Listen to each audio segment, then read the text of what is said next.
Hello, this is Mrs. Rancourt, and in this video I'm going to walk you through our handout for theme and gender. Now this is going to focus on all of the vignettes that we've read so far, which is 1 all the way up until 36. So the first thing you're going to need to do is you're going to need to download this handout so that you can better understand what it is that I'm doing. So the handout can be downloaded in two different places. The first place is on our Edsby site. So right here on Edsby, I've already posted it for you. It's there for you to download. If you click it, it'll open it up, and then you can hit the download button to download it to your computer. And then it'll pop up like that. If for some reason Edsby is not working for you, it's too slow, you're having issues, I totally understand. What you're going to want to do is you're going to want to go to our Google Drive that I've created for this class. It's right here on our Edsby page. If you click on that link, it'll open up this folder called English 2 Documents for E-Learning. And at the bottom of it, there is a PDF called Theme and Gender. If you double click on that, again, it'll open it up. And if you click this button up here, it'll download it to your computer. So, however you get the handout is totally up to you, but go ahead and download that handout now so that you can better go through this lesson. So pause the video and download that now. Now, once you get the handout downloaded to your computer, you can handwrite all of your answers to these questions on a sheet of paper if that's what you would rather do. Then you can take a picture and submit it on Edsby. So there is an assignment currently right now in the gradebook on Edsby for this handout, theme and character. So you could write it on a paper, take a picture, upload it, and receive the grade that way. That's totally okay. If you are a little bit more tech savvy and you know how to operate this on the computer, then you can go ahead and edit the answers on the handout and submit it that way. Totally up to you. However you want to do it is fine. If you have questions on how to do that, make sure that you join the Zoom on Wednesday to ask questions, or you can send a remind message, or you can send me an Edsby message, okay? So let's go ahead and get started on this handout. Let's remind ourselves what theme is. So when we're talking about theme in a story, we're talking about the writer's main message about life. So every time we read a story, a book, watch a movie, the writer is trying to teach us a lesson.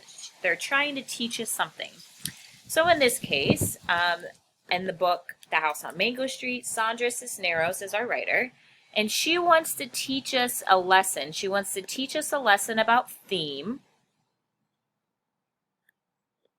with regards to gender roles. And by gender roles, what they mean is what is the role of a woman and what is the role of a man. And those could be gender roles, the role of a man and a woman in society, in the household, in the workplace.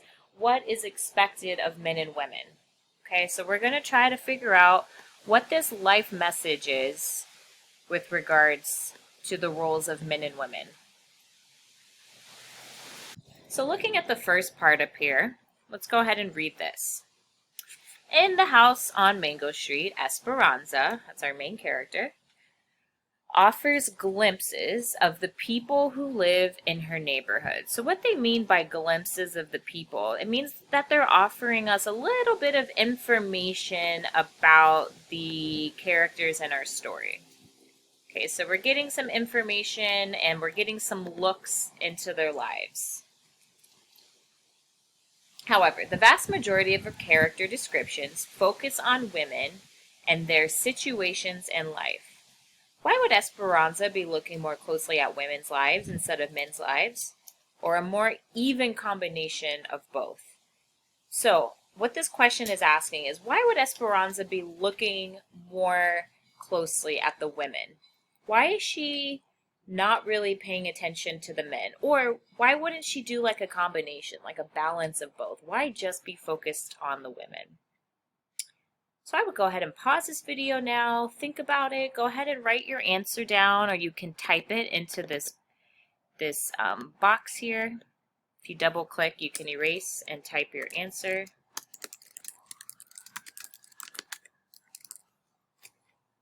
when you're ready, you can unpause the video and I will explain the next section. So the directions here for questions 1 all the way through 11 say, for each of the neighbors listed below, write a 1 to 2 sentence description of the woman's situation in life, based on details presented in the text. Include their hopes or dreams if possible. So some of the hopes and dreams are going to be listed in the story of these women, some will not. But I want you to give us a 1 to 2 sentence description of each of these women's situation in life. What does their life look like? What is their role? What are they in charge of? What are their responsibilities? How do other people look at them? Okay?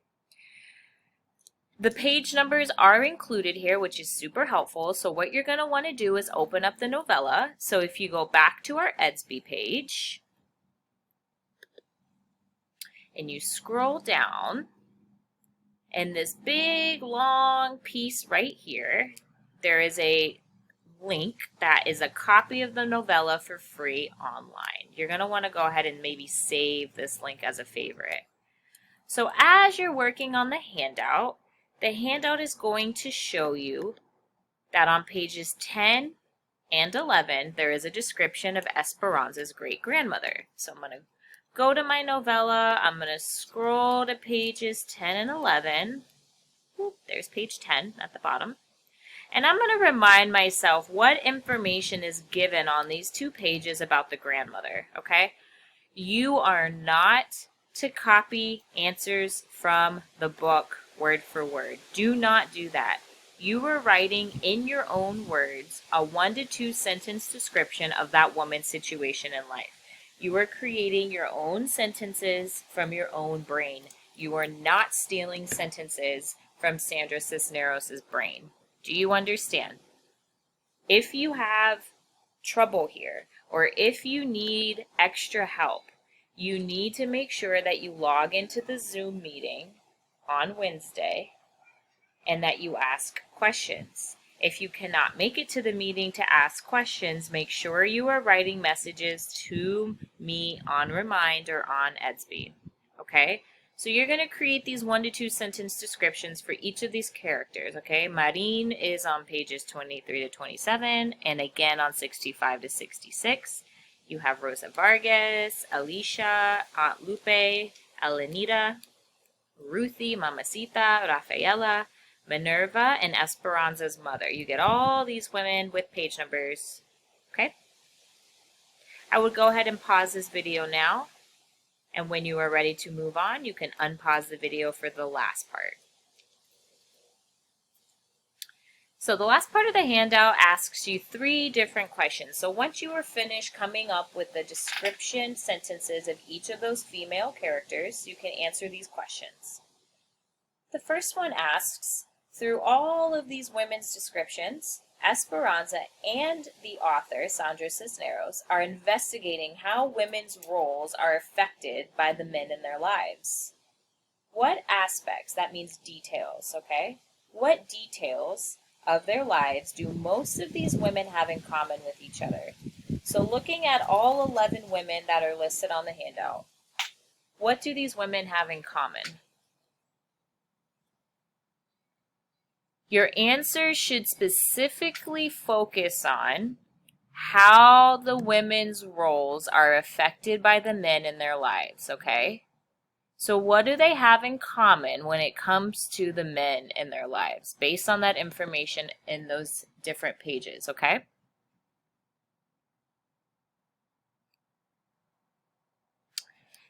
Second question says, based on the commonalities that you identified above, what do you think is Cisneros' central idea as related to relationships between women and men? So this is where that theme is going to come into play here. What do you think Sandra Cisneros' theme, main idea, central idea, message about life, what is she trying to explain to us about the relationships between women and men? What does she think? Okay, you're going to write that answer in this space or on your piece of paper. the last question. It says on a separate sheet of paper, but you don't have to do that, okay? You can type it right here on the handout, or you can write it with your other answers, okay? But what you're going to do here is I want you to use the central idea that you wrote down here as your thesis sentence. So I want you to rewrite that sentence, and then I want you to add a paragraph in which you describe the way women's roles are portrayed. That means how they're shown in the house on Mango Street. So again, what you're going to do is you're going to write a paragraph. Your first sentence is going to be the sentence that you wrote here on this part of the handout. So go ahead and pause this video and rewrite that sentence. Now that you've written that sentence down, or you've typed it, what I want you to do is write a summary paragraph in which you describe the way women's roles are shown in the house on Mango Street. Again, the role of a woman in the house, the role of the woman in the community, the role of a woman in a man's life, the role of a woman as a mother, the role of a woman as a friend. All of these different characters have different female roles. So what is a summary of how those women roles are being shown in this book? So that is what this handout is all about. Again, try to do this on your own. Watch this video, pause it, ask questions in a remind message, ask questions in an EDSB message. If you still need additional help with this, you can always join my class meeting tomorrow between 10:30 and 11:30. You can pop in, ask a question. Once you're good to go, you can pop out again. Okay? I hope you have a great day, and we will talk soon.